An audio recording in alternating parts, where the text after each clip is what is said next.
আমরা কইলাম তুকুর বিএমপি, আমার বিরুদ্ধে বর্তমানে 21টা মামলা। 17 বছর আমরা কোনো ক্ষমতার কোনো মুখ আমি দেখি নাই। সবাই জিজ্ঞাসা আমার ওই শরীফের তারাও তো আমাদের সাথে যোগ্যতা আন্দোলনের সাথে জড়িত ছিল। শরীফ ছোট ভাই সোহাগ, আমরা এলাকার মানুষ। কিন্তু আমরা কইলাম ব্যক্তিগতভাবে ফেসিলিটির বিরুদ্ধে আমরা লড়াই করছি। আমার ব্যক্তিগত আমার 21টা মামলা, আমি 3বার জেল কাটছি। এখন দেখা গেছে কিছু লোক নতুন নতুন আইসা মনে করেন যে আমুলিক করছে আইসা, আমার দলও আছে, সব দলে আছে। কালকে রাত্রে ইনিসকো বড়রা আমার সাথে জেল কাটছে। কালকে ইনিসকো 27 দিন জেল কাটছে। 27 দিন বিপি লেখা এর ভাষা আছে পুলিশ শরীফের জিঙ্গা, শরীফের আমার এলাকা ছোট ভাই।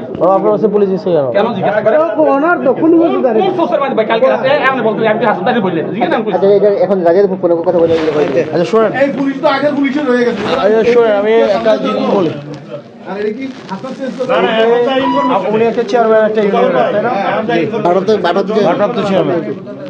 উনাকে জিজ্ঞেস করে দেখেন, আমি হাসনাত আব্দুল্লাহ পুরা দেবিদ্বারের একজন ব্যক্তি বলতে পারবে কিনা তাকে ডাক দেন না বলছে আমাকে 100 টাকা দিয়ে নাহলে ধরাই দিন।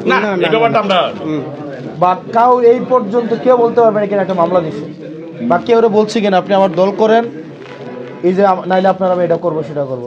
একজন ব্যক্তি আমার সামনে সাক্ষী দিতে পারবে কিনা, আমার ইভেন গোপনেও পারবে না, মানে আমার অনুপস্থিতিতেও তার বক্তা কাব্যে এই কথাটা বলতে, কারণ সেটা আমি কোনোদিন করি নাই। এখন ধরেন এটা উনি ভালো জানবেন, দেবিদ্বারে একটা পক্ষ রাজনৈতিক শত্রুতাবশত মামলা কিছু দিছে। কিছুদিন আগে দেবিদ্বারে 2টা মামলা হয়েছে না, ওই যে রুবেল হত্যা মামলা আর ইয়া মামলা।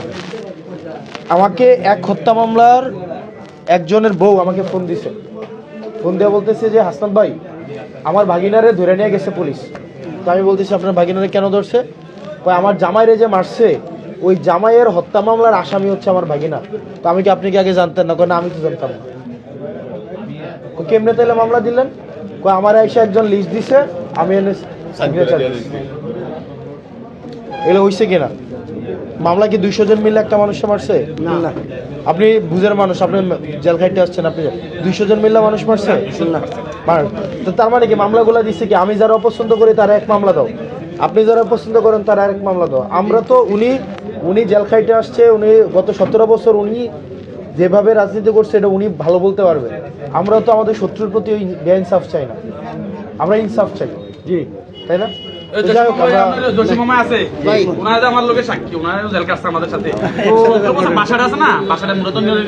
কর্মীকে মারধর করছে বিএনপির কর্মীরা, এমনটাই বলছেন তারা। আসলে কি হয়েছে ভাইয়া, কি কথা বলতে পারেন? আমি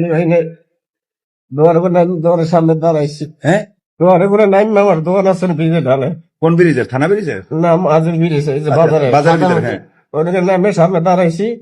আমার টাইনে নিয়ে ফাঁদ দিয়ে জামা চলে আল্লাহ কলার পিঠে। আমি তোমার লোকে ব্যবহার করছি, কিছু করছি, তোমরা আমার কিছু করে মিলে হাত তোর জামাতে গুলি হাত মিলুন নিয়ে ফুল আছে একটা না জানি কেমন মন নাই।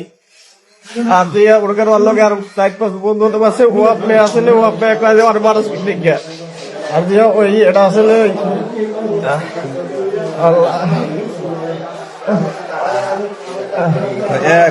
কয়টার সময়? এই আধা ঘন্টা আগে, একটু সময়, একটু আগে। হ্যাঁ, কুত্তে বসে পিডিয়ে মার গেলাম, ওই একটা বাঁচতে দিব না। আজকে তো কথা বলছি, ওরা আমার মারো কিনলে গিয়া আমি দৌড় দিয়েছি এখন আমার লড়াই পিডিয়েছি, ওকে লাড়ি দিয়ে সরম পাপ মনে করেন আমার পিডিয়ে দিয়ে ঘুষিয়ে তো কথা ঘুষিয়ে তো নাই। আবার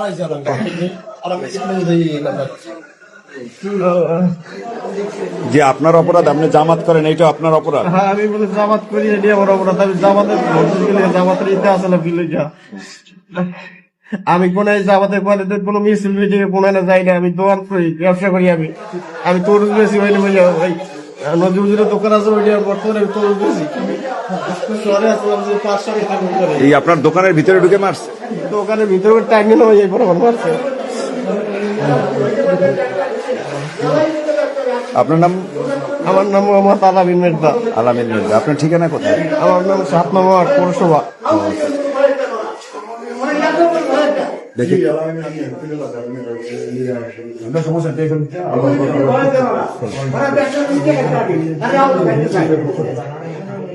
আমার দেশের আগে লুটিয়ে মুটিয়ে খাইছে, এখনো খাইতে চায়।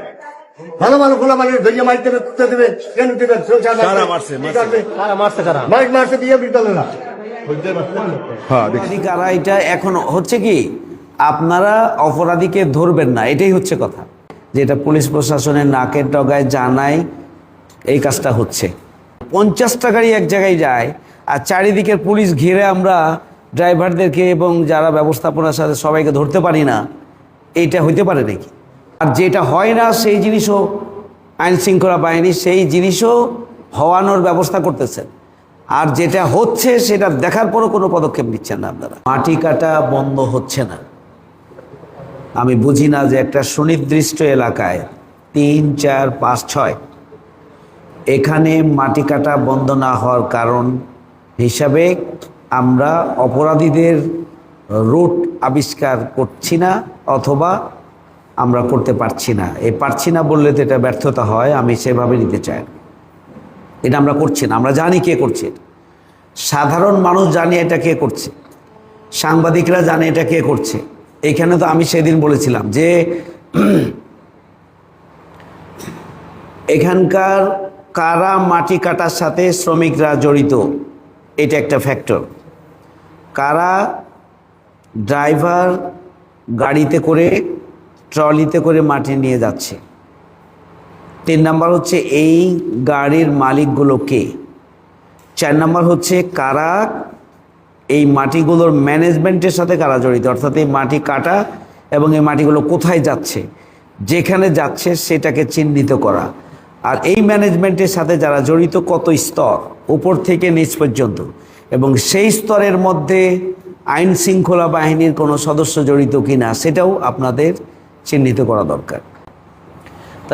তাহলে একটা জায়গায় মানে প্রতিদিনই রাত 12টার পরে, যেই দিন আপনি অভিযান করছেন পরের দিন একদিন বাদ থাকছে, পরের দিন আবার রাত 12টার পরে 50 গাড়ি একসাথে যাচ্ছে। একবার করে আনলে 50 গাড়ি হয়ে যায়, 2বার করে আনলে তাহলে 100 গাড়ি হয়ে যায়। তাহলে এইভাবে ওই জায়গায় অবৈধভাবে মানে 50টা গাড়ি এক জায়গায় যায় আর চারিদিকের পুলিশ ঘিরে আমরা ড্রাইভারদেরকে এবং যারা ব্যবস্থাপনার সাথে সবাইকে ধরতে পারি না, এইটা হইতে পারে নাকি? আর একটা গাড়ি যাওয়া এবং আসা মেন রোড ছাড়া তো গাড়ি যেতে পারে না। তাহলে আপনারা এখানে কোনো ধরনের টহলের ব্যবস্থা করছেন না, কোনো ধরনের স্পট ভিত্তিক 5টা স্পটে 3, 5, 15 জন যদিও থাকে তাও তো একটা হয়, সেটা হচ্ছে না। থাকলে তাদের চোখের উপর দিয়েই হচ্ছে। সব মিলিয়ে এখানকার চাঁদা এটা একটা অবৈধ বিজনেস। এই বিজনেসটার টাকা কার কাছে যাচ্ছে, ভাগাভাগি কোথায় হচ্ছে? আপনাদের গোয়েন্দা সংস্থা আছে, তাহলে এখানে চোখের সামনে মানুষ জানে এখানে কি হচ্ছে। আর যেটা হয় না সেই জিনিসও আইন শৃঙ্খলা বাহিনী সেই জিনিসও হওয়ানোর ব্যবস্থা করতেছেন। আর যেটা হচ্ছে সেটা দেখার পরও কোনো পদক্ষেপ নিচ্ছেন না। এটা জনগণ খুবই ক্ষুব্ধ। প্রতিদিনই অসংখ্য মানুষের পক্ষ থেকে আমাদের কাছে অভিযোগ আসছে। আমি কালকে ওই এলাকায় গেছিলাম, আমি যেয়ে দেখলাম যে আমাকে একই কথা সবাই মিলে বলল। এখন এইটা এত অসহায়ত্ব একটা সরকার বা একটা জেলা প্রশাসন অথবা আইন শৃঙ্খলা বাহিনী, একটা থানা, এখানে এসপি আছেন, এইটাতে এত অসহায়ত্ব মানে জায়গাটা হইতে পারে না। এখানে সবার কথা হচ্ছে যে এখানে আসলে একটা ভাগ বাটোয়ারার কাজ চলতেছে। এখন এটা আপনাদের দেখার দায়িত্ব। গোয়েন্দা সংস্থা যারা আছে তারা কেন উদ্ধার করতে পারছে না? তাদের কাছে রিপোর্ট আছে কারা কি করতেছে। না, এখন হচ্ছে সমস্ত কিছু পুলিশের সাথে নয়, পুলিশ তো পুলিশের সাথে না, কিন্তু আইন শৃঙ্খলা এবং অপরাধ দমন তো পুলিশের দায়িত্ব। তাহলে আমরা কেন চিহ্নিত করে বের করতে পারছি না অপরাধী কারা? এটা এখন হচ্ছে কি, আপনারা অপরাধীকে ধরবেন না, এটাই হচ্ছে কথা। যে একজন বলি দিল 3 মাস দায়িত্ব ছিল মানে এই পরিস্থিতিগুলো কন্ট্রোল করার জন্য। 54 বছরের কি বলে যে সবটা 3 মাসে হয়ে যাবে না, এটাও যেমন ঠিক। কিন্তু একটা জায়গায় দেখছি প্রতিদিনই মাটি কাটে, এইটা ঠিক হবে না, তাহলে কোনটা হবে? কোনোটাই হবে না। তো তাহলে আরেকজন দুর্বল মানুষ একটা ছোট্ট অপরাধ করবে, এই অপরাধে ধরে নিয়ে এসে বড় শাস্তি দিবেন, এটা হইতে পারে না। আর আরেকজনের অপরাধে আপনি চিনছেন, আমি বলতে আপনাকে বলছেন, আমি সহই বলতেছি, কিন্তু কাজটা তো হবে আপনার মাধ্যমে। আপনি জানেন অপরাধীকে, তার বিরুদ্ধে কেন ব্যবস্থা নেওয়া হবে না? তাহলে এটা দেখেও না দেখার একটা পরিস্থিতি, কানামাছি ভোবর খেলার মতো অবস্থা।